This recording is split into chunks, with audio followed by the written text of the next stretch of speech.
RWBY is one of the most unique series I've ever watched. I've never quite seen something that has the peaks be as high and enjoyable, but the valleys be as low and unbearable as this. I've never seen something that has so much potential that isn't quite reached because of decisions that honestly feel quite fixable, which has led to independent creators making fixes and AUs of the actual show that honestly feel better than the actual series at times. As much as I found myself enjoying RWBY when I watched it, I also found myself with a lot of problems that I would try to fix if I were ever to rewrite the series. However, if I were to make a video about every single one of those problems, I would be here for a very long time, and this video would be so long that my laptop would be the equivalent of a pie in SpongeBob. However, there's one problem in particular that I want to talk about in this video, and it has to do with the titular protagonist of the series, Ruby Rose. Mainly, I feel like there was a ton of missed opportunity with her as a character. But quickly before we go any further, if you haven't already, I would really appreciate if you would like, subscribe, and hit the notification bell to be notified whenever I release a video. I'm making video essays about many of my favorite forms of media, and doing those things mean a lot to me in terms of support for growth on this channel. Also, if you enjoy basketball, feel free to check out my main channel, link in the description below and pinned comment. Anyways, I've wasted enough time shamelessly plugging, let's get into it.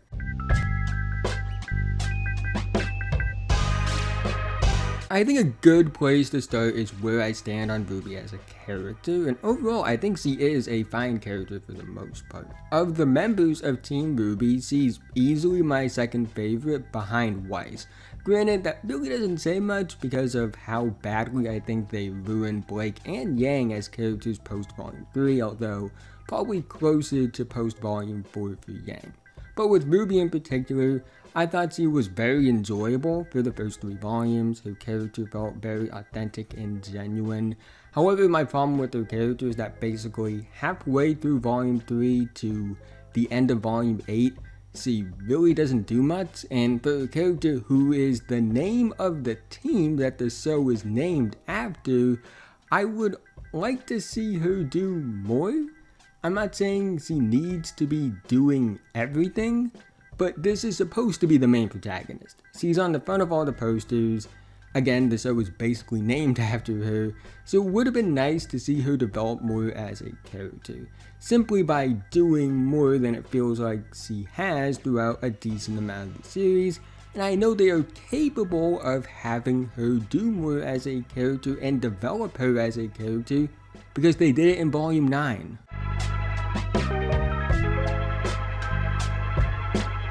Volume 9 is where I feel like RWBY was at her best in terms of character development, because a lot of the focus in the volume is on her. She's dealing with depression. She's put a ton of blame for the failures at the end of Volume 8 on herself. The pressure of what she has to deal with is catching up to her. The young girl who wanted to be a huntress no longer was able to even look at her own weapon. The energetic, friendly team leader we grew accustomed to over the course of multiple volumes feels burdened by the position of being the leader and is afraid to open up to her closest friends and her own sister about her struggles mentally. I have mixed feelings about Volume 9 for a few reasons that probably could be its own video, but RWBY's character development is a real standout not only for the volume but also the series in general. The problem I have with this is it should have been something that happened a bit earlier. This should have been something that happened when adults were around, like Crow, Ironwood, before they nuked his character, or even Osmond inside of Oscar when they were around. This should have been something that has built up to be explored in a setting that made more sense. Also, even though this did lead to RWBY's breaking down point in Volume 9, I do think it was possible to have RWBY go through this as a character without making 4 of her closest friends and family the most ignorant pieces of shit on the planet. The character arc for RWBY in Volume 9 isn't perfect, but it's really good regardless of its flaws, and it makes me think about the opportunities they missed with RWBY as a character prior to this volume.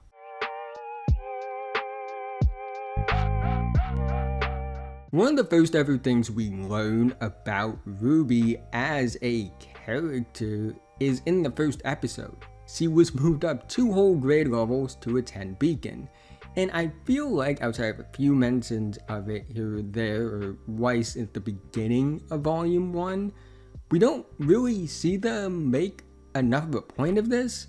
In fact, at multiple points, I feel like I forgot she was supposed to be 2 years younger than the rest of her team, as well as Team Juniper. I guess they try and make her a bit more socially awkward and a bit childish, but honestly, in the first 3 volumes, they all are kind of socially awkward and a bit childish, minus maybe Blake and Ren. I just don't feel like enough emphasis was put on it. It takes a few mentions here or there to even remind me that Yang is 2 years older than RWBY, which also reminds me that Tai isn't the RWBYverse version of Future. But really, outside of Weiss early on, I don't feel like they put enough emphasis on what should be a major part of RWBY's character, because it's very interesting to potentially see how they go about that with her character. And I think Volume 9 was a good glimpse of what it could have looked like when it reaches its breaking point, but I also don't think they really did a good job of reaching that breaking point either.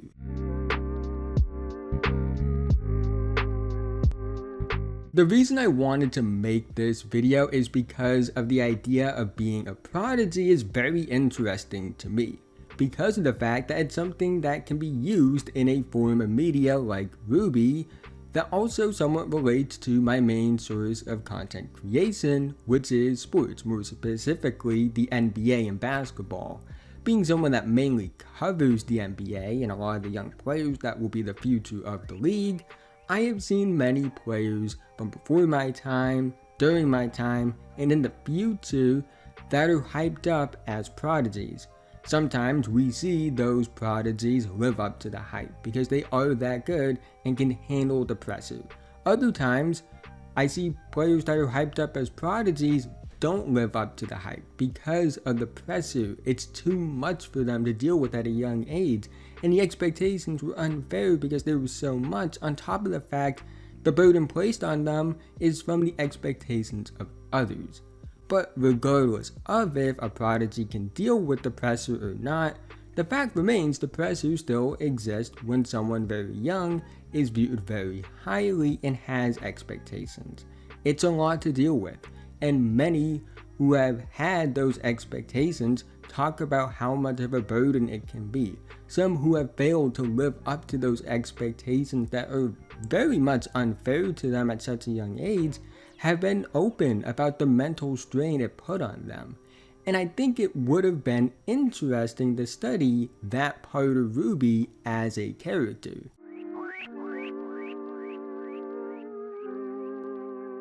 Now, this is a minor gripe I have, and it really doesn't matter in the long run, but I personally would have made it so the characters are a bit aged up at the beginning of the series. Not by a lot, but I would have made the age of admission into Beacon Academy 19 instead of 17, and RWBY would have been 17 instead of 15.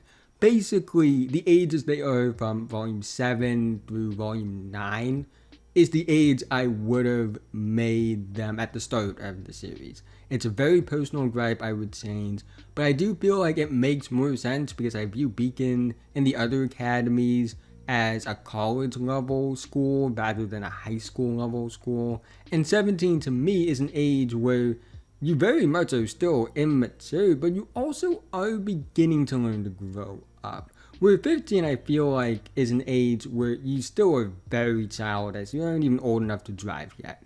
Also, this lines up with a very bizarre parallel I draw between Ruby Rose and current Portland Trail Blazers rookie point guard Scoot Henderson. Henderson graduated high school early after only 3 years in order to join a developmental prospect team known as G League Ignite, which was a part of, you guessed it, the NBA's G League, which is their league that is basically the minor league for the NBA.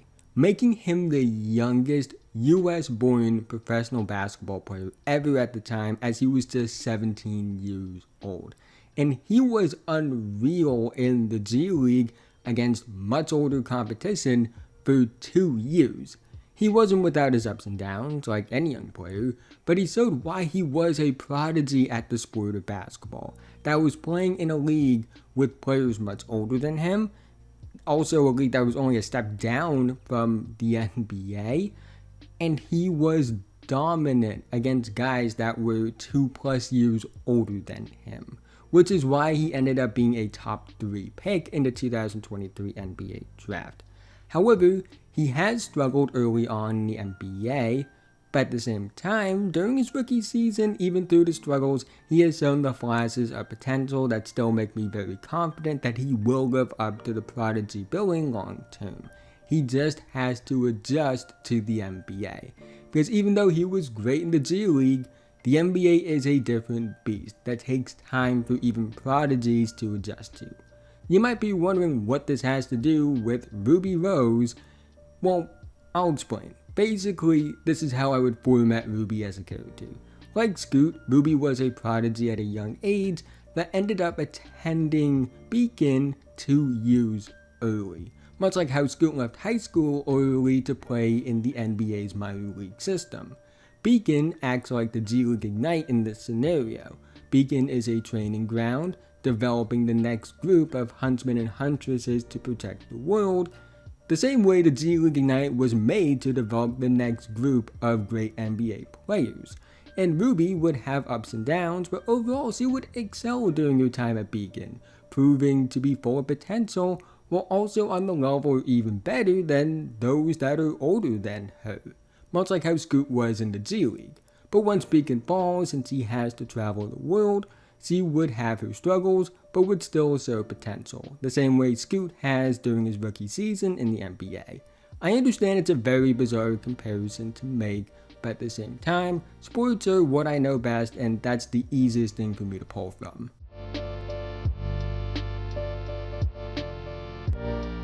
The questions around RWBY as a character will be about how she responds to adversity.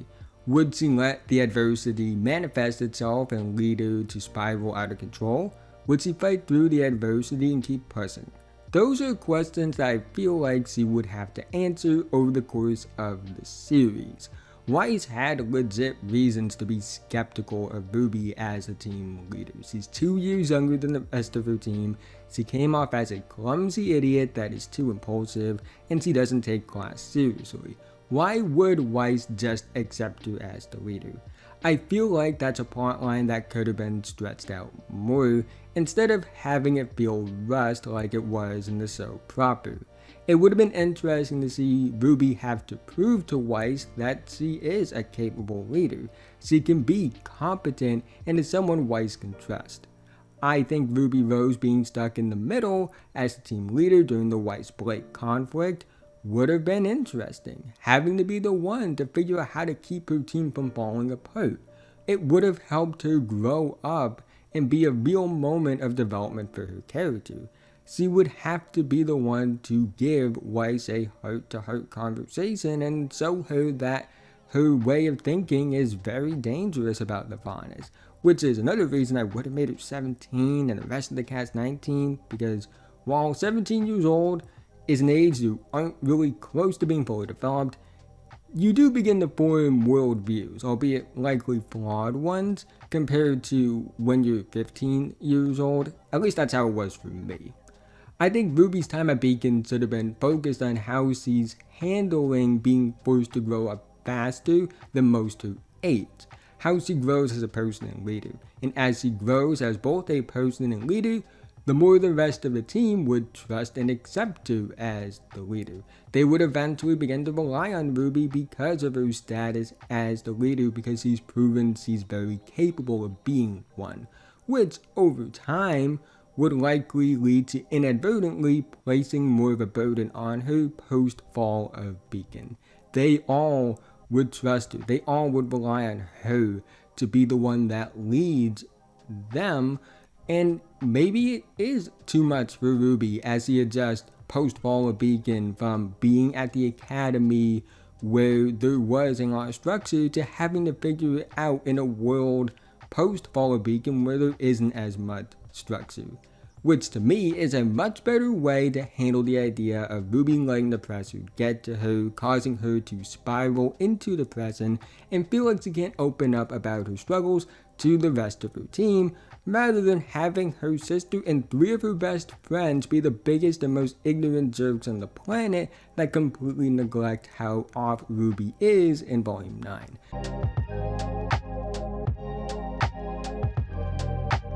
Now, is what I think perfect? No, far from it. I'm not someone who took screenwriting classes. I don't have any authority. I went to school to be a sports journalist. My word isn't the law and never will be. But at my core, I am a video creator. I express myself best through content creation, which is why I became a YouTuber. I feel like I'm able to lay out my ideas best through the video creating process, which is why I've made over 400 videos about basketball on my main channel.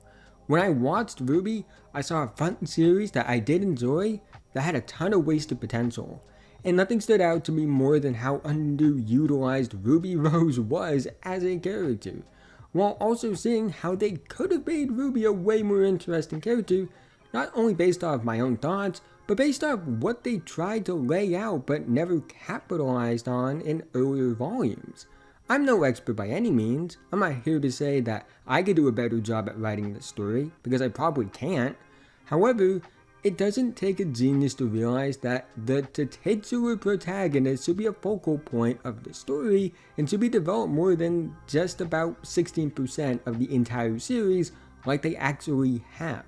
I really enjoy the moments where RWBY gets to be developed as a character, and that's what makes her character so frustrating. The fact that when they do focus on her development, it's really good. But we didn't get to see enough of it when there were very easy paths that were laid out early on to develop her as a character consistently that they unfortunately just never capitalized on. But that's the end of this video. If you made it to this point, thank you so much, because this is, again, a rather long video compared to what I usually do on any type of content I make. So if you made it to this point, thank you so much. Again, haven't already, would really appreciate if you would like, subscribe, and hit the notification bell. I'm notified whenever I release a video. Helps me out a ton in terms of helping the channel grow. Love to hear your thoughts about this side of RWBY's character that I feel like was rather underdeveloped and rather underutilized. All that in the comment section below would be much appreciated. Again, if you like basketball, I'm sure you're going to love my main channel work. I'm making videos about basketball all the time. Link to that channel in the description below and the pinned comment. But with that being said, have a nice day, and I'll see you guys in the next one, whenever that is.